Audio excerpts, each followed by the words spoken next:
Hello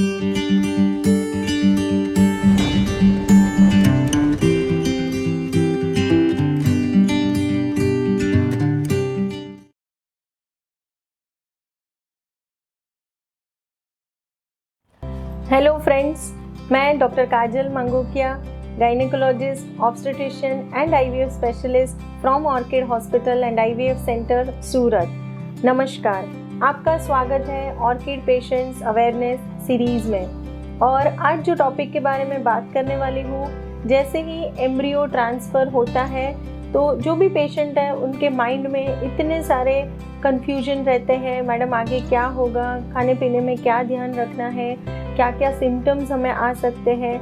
क्योंकि normally जब IVF की प्रोसेस होते हैं तो दे हैव अंडरगॉन कि रेगुलर सोनोग्राफी के लिए आते हैं, डेली इंजेक्शंस वगैरह लेना पड़ता है। सो नॉर्मल जो मेंटालिटी होती है, बहुत ही पेशेंट एंग्जाइटी वगैरह बहुत ज़्यादा रहता है और हमेशा उनका एक सवाल रहता है कि मैम क्या क्या बातें हमें ऐसी सिम्टम्स आएंगे कि हमें पता चले कि we are pregnant. Because generally काफ़ी पेशेंट ऐसा भी करते हैं कि जैसे ही एम्ब्रियो ट्रांसफ़र होता है 5 दिन के बाद उनका यूरिन प्रेगनेंसी टेस्ट करना शुरू कर देते हैं। तो फ्रेंड्स, आपको ऐसा नहीं करना है। और आज इस टॉपिक में मैं बताने वाली हूँ कि ऐसी कौन सी 7 बातें हैं कि जिससे आपको पता चले कि आपका प्रेगनेंसी टेस्ट पॉजिटिव आ सकता है, या तो प्रेगनेंसी पॉजिटिव है, या तो आपका बीटा HCG लेवल पॉजिटिव आने के चांसेस ज़्यादा है। So first and the most important is bleeding या तो स्पॉटिंग। नॉर्मली क्या होता है, जब भी हम ट्रांसफ़र करते हैं एम्ब्रियो, मोस्टली डे 3 या तो डे 5 एम्ब्रियो ट्रांसफ़र किया जाता है।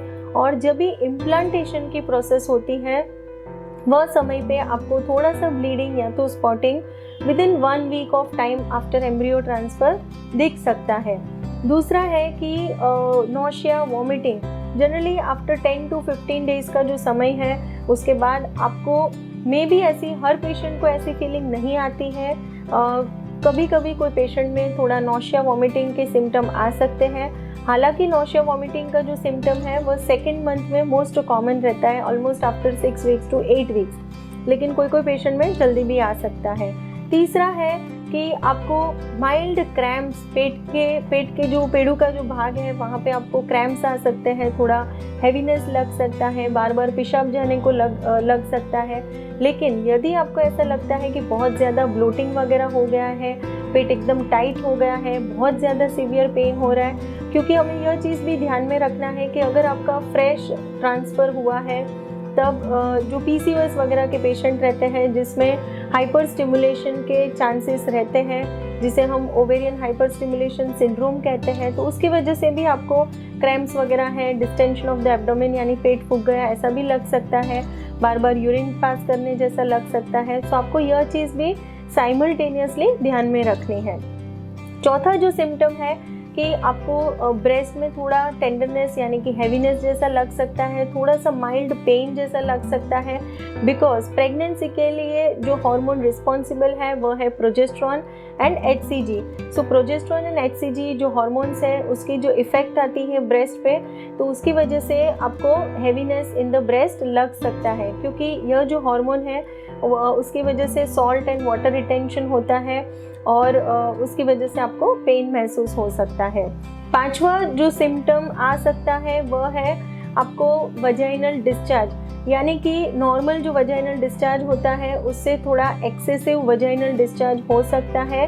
और यह जो सिम्टम है वह भी बिकॉज ऑफ द प्रोजेस्टेरॉन और जो हार्मोनल चेंजेस आपके बॉडी में हो रहे हैं उसकी वजह से हो सकता है। नॉर्मली जब प्रेगनेंसी जैसा लगता है तो वह टाइम पे जो डिस्चार्ज होता है कलरलेस होता है और उसकी जो क्वांटिटी है वह बढ़ जाती है।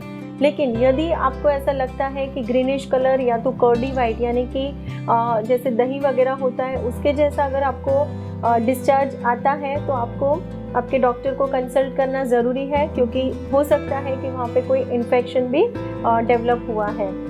6th जो सिम्टम आपको ध्यान में रखना है वह है कि आपको हो सकता है कि थोड़ा वीकनेस जैसा लग सकता है, या तो ऐसा ईजी फटेगिबिलिटी हम जो बोलते हैं, या तो काफ़ी पेशेंट कंप्लेन लेके आते हैं कॉन्स्टिपेशन जैसा होता है, क्योंकि प्रेगनेंसी के जो हार्मोन्स रहते हैं उसकी वजह से आपके जो इंटेस्टाइन है उसकी जो मोटिलिटी होती है वो थोड़ी कम हो जाती है, डाइजेस्टिव प्रोसेस थोड़ा स्लो डाउन हो जाता है।